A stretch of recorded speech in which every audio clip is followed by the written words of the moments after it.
Hvad skal vi have at spise, du? Vi skal have frikadeller, kartofler og sovs. Det lyder lækkert.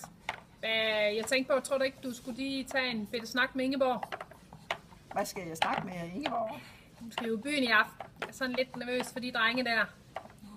Okay. Tror du ikke lige, jeg mener, vi skulle tage en lille snak? Jo. Ingeborg!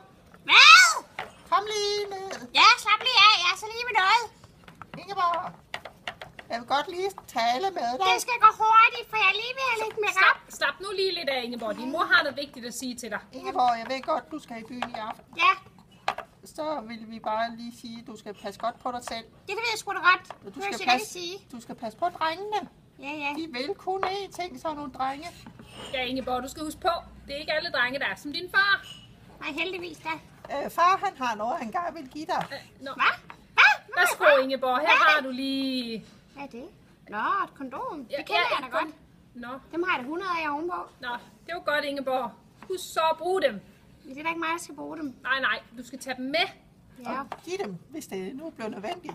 Selvfølgelig er det bedst at slippe udenom, Hold Ingeborg. kæft, hvor er det pinligt at snakke med jer. Jeg går, jeg skrider. Ingeborg, husk det så, Ja, Ingeborg. jeg har hørt det. Ingeborg, Ja, du skal ikke drikke for meget. nej, det er fint. Ingeborg.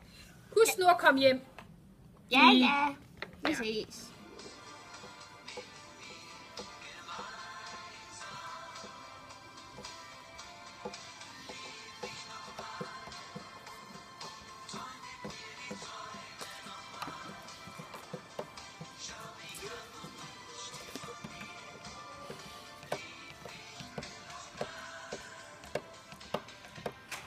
Det er mere ovenpå på mit værelse. Kom. Selvfølgelig vil det. Men der er altså lige noget, jeg skal finde. 2 sekunder. Hvor er det nu? Jeg har ikke tid til det her. Det er lige meget. Ikke noget alligevel. I kører bare.